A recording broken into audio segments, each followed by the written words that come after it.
College student loan debt. My name is Zachary Edwards. My name is Jonathan Norton. I'm Nicholas Thomas. Clarissa Gomez. Brittany Cubion. And I'm Caitlin Weaver. Student loan debt at a glance.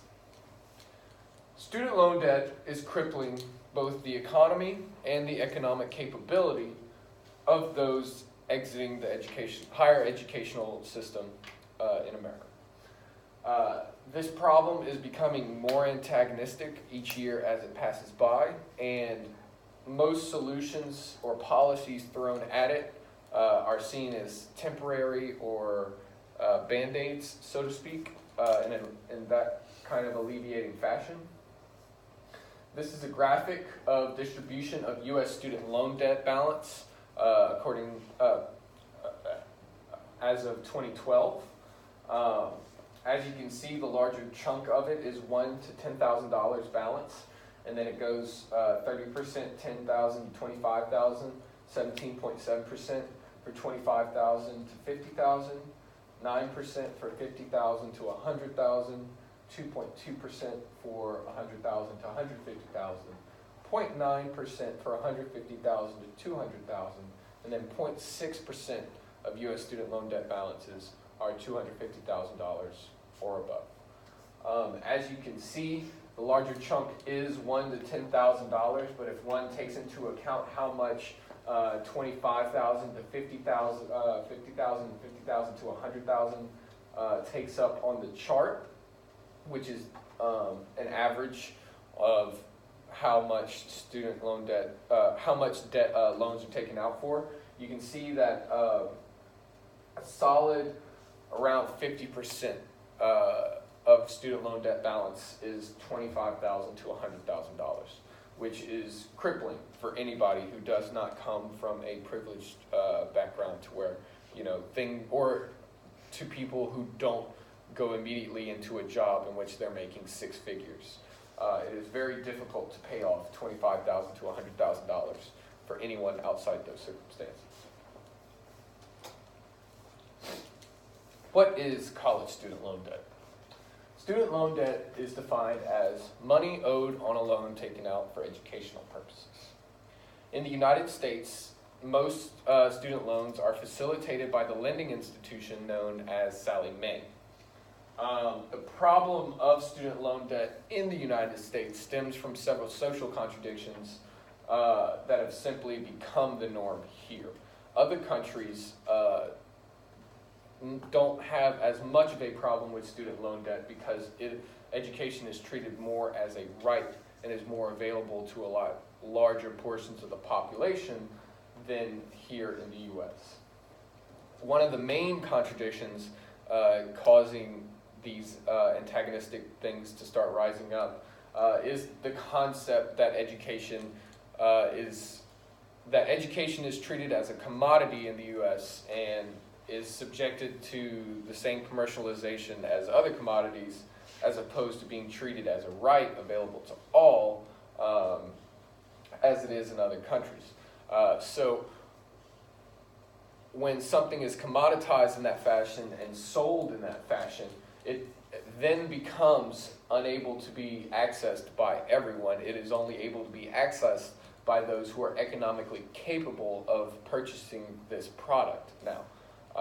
Whereas if it's a right that's available to all, then literally all of your population has an equal chance at gaining an education at whatever level it is.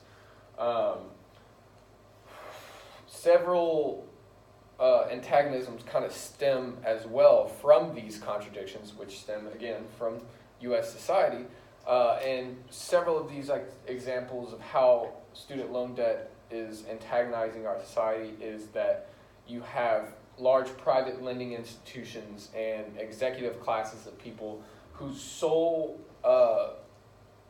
input into American society is to own these institutions or to be executives for these institutions and to profit off of them simply for being owners or being happening to be on a board of one of these institutions.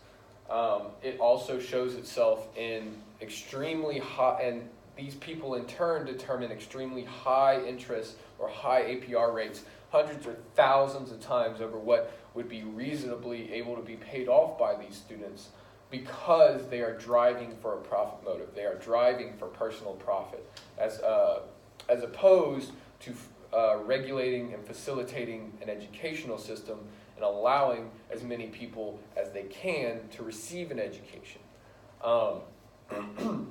It also affects the industries themselves that these people are trying to enter. You have so little available labor in many of these industries because so much of their budgets in each individual enterprise is taken up again by these private owners and executives and major shareholders who are detracting from a working budget that can be put towards more financing for students because it is going to their personal profit. And this also adversely affects how much labor is going to be available in the future, because as mentioned before, the available labor is constantly shrinking, and there seems to be no rise to counter the dip that has been going on in that time. This is a graphic showing the outstanding debt in the United States in millions. As you can see, the highest rate in recent years was in 07-08 during the Great Economic Crash. With the election of President Obama and the change in economic policy, you see a slight dip in that outstanding debt, but towards 2010, 2011, you start to see another constant rise of outstanding debt, which kind of follows along with our economic boom and bust cycle that we've been going through. And it just shows how staggering a problem it is, even though it is getting better, so to speak. Who does it affect, and why is student debt important? According to equaljusticeworks.org, it is important to understand the basics of student loans and the major types of loans available. The major types are private, federal, FFEL, and federal direct loans. The type of loan that you borrow will affect your eligibility for certain borrower protections and debt relief programs in the future, like income-driven repayment plans and public service loan forgiveness. Student loan debt affects all college students, no matter your race, gender, or age. It doesn't matter if you're a first-time student or someone wanting to go back to school to further your education. Student loan debt could also affect your parents if they're the ones paying for your education. Federal student loans from the FFEL program are issued by private banks and lending institutions like Sallie Mae, but are federal student loans because they're guaranteed by the government. In 2010, Congress discontinued the FFEL program. You may still have FFEL loans if you borrowed them before 2010.